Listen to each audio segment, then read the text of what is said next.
ये बड़ा डरावना जानवर और ये छोटा सा जीव दोनों ही मछली हैं। तो वो कैसे समान है और कैसे भिन्न है, यही हम इस वीडियो में जानने वाले हैं। ग्रेट व्हाइट शार्क वर्ग कॉन्ड्रिक्थीस से संबंधित है और गोल्डफिश वर्ग ऑस्टिकथीस से, और दोनों ही मछली हैं। कॉन्ड्रिक्थीस वर्ग के सभी सदस्य, जिनमें ग्रेट व्हाइट शार्क भी शामिल है, समुद्री होते हैं। इसका मतलब ये है कि वो समुद्रों और महासागरों में रहते हैं, जबकि ऑस्टिकथीस में आपको समुद्री और मीठे पानी की दोनों किस्में मिलेंगी।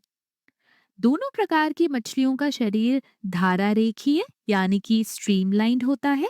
धारा रेखीय शरीर इस प्रकार का आकार होता है जो पानी और हवा में गति करते समय न्यूनतम प्रतिरोध प्रदान करता है। इसी प्रकार का आकार हवाई जहाज और कारों में भी देखा जा सकता है। अगर हम उनके कंकाल को देखें तो कॉन्ट्रिक्थीस का कंकाल उपास्थीय होता है, यानी कि कार्टिलेजिनस, यानी उनका कंकाल उपास्थि से बना होता है।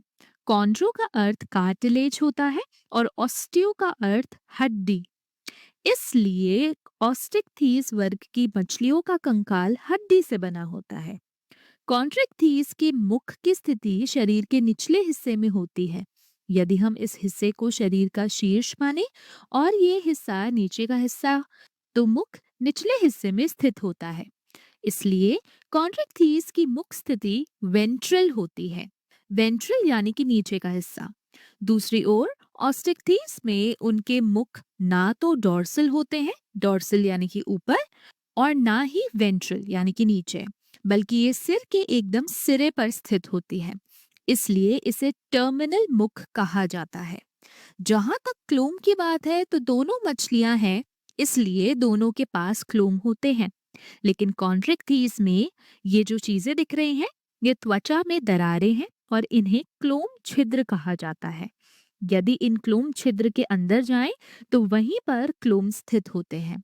जबकि ऑस्टिकथीस में ये जो संरचना दिख रही है, ये क्लोम है और इनके ऊपर एक आवरण होता है जिसे प्रच्छद यानी कि ओपिकुलम कहा जाता है। तो क्लोम छिद्र और प्रच्छद, इनमें मुख्य अंतर है। अब बात करते हैं क्लोम की। दोनों प्रकार की मछलियों में अलग अलग प्रकार के क्लोम होते हैं जो देखने में अलग होते हैं।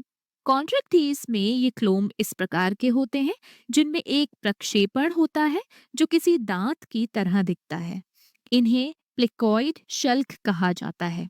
ऑस्टिकथीस में कई प्रकार के क्लोम पाए जाते हैं।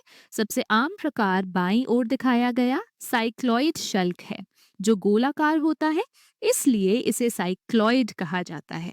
दूसरा शल्क जो साइक्लॉइड शल्क की तरह ही दिखता है लेकिन उसमें कंघी जैसे दांत होते हैं, इसे टीनॉइड शल्क कहा जाता है। तीन का अर्थ कंघी होता है, इसलिए इन्हें टीनॉइड शल्क कहा जाता है।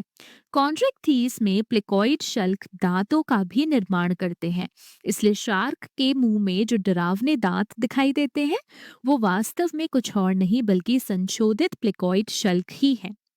अब सवाल ये है कि ये मछलियां पानी में कैसे तैरती हैं। ऑस्टिकथीस में वायु कोश यानी कि एयर ब्लैडर होता है। देखिए, यहाँ वायु कोश का आकार धीरे धीरे कम हो रहा है, तो मछली इसे नियंत्रित कर सकती है। ये कोश के अंदर मौजूद हवा की मात्रा को नियंत्रित कर सकती है। यदि हवा की मात्रा कम हो जाती है तो मछली गहराई की ओर जाती है, और यदि हवा अधिक होती है तो मछली ऊपर तैरने लगती है। तो फिर कॉन्ट्रैक्टीस का क्या? कॉन्ट्रैक्टीस में वायुकोश नहीं होता, तो यदि इन्हें गहराई बनाए रखनी हो या पानी में तैरते रहना हो तो इन्हें लगातार तैरते रहना पड़ेगा। इसका मतलब ये नहीं कि यदि वो तैरना बंद कर दे तो वो मर जाएंगी।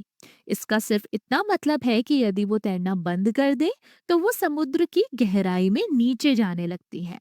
इन दोनों वर्गों की मछलियों में एक बड़ी समानता है, और वो है दो कक्षीय हृदय की उपस्थिति। तो ये जो कक्ष है, इसे अलिंद कहा जाता है और ये निलय है।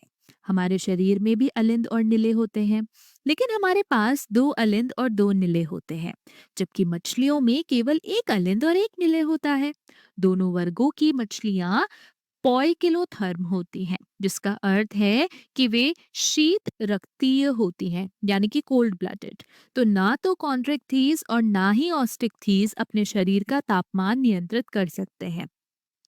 हम मनुष्य अपने शरीर का तापमान लगभग 37 डिग्री सेल्सियस पर बनाए रख सकते हैं, चाहे कोई भी ऋतु हो या हम पृथ्वी के किसी भी भाग में हो।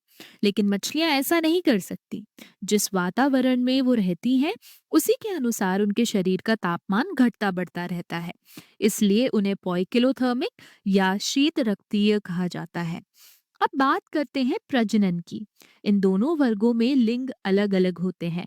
इसका मतलब ये है कि नर और मादा भिन्न भिन्न होते हैं, और ये कॉन्ड्रिक्टीज तथा ऑस्टिकटीज दोनों के लिए सही है।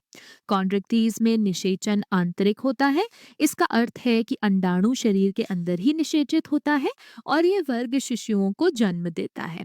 चूंकि वो शिशुओं को जन्म देती है, इसलिए इन्हें सजीव प्रजक यानी कि विविपैरिस कहा जाता है और इनका निषेचन आंतरिक होता है। अब ऑस्टिकटीज का क्या? ऑस्टिकटीज में निषेचन से पहले ही अंडे पानी में छोड़ दिए जाते हैं। तो ये पानी में अंडे देते हैं, इसलिए इन्हें अंड प्रजक यानी कि ओविपैरिस कहा जाता है। अंड प्रजक वो जीव होते हैं जो अंडे देते हैं, जबकि सजीव प्रजक वो होते हैं जो शिशुओं को जन्म देते हैं।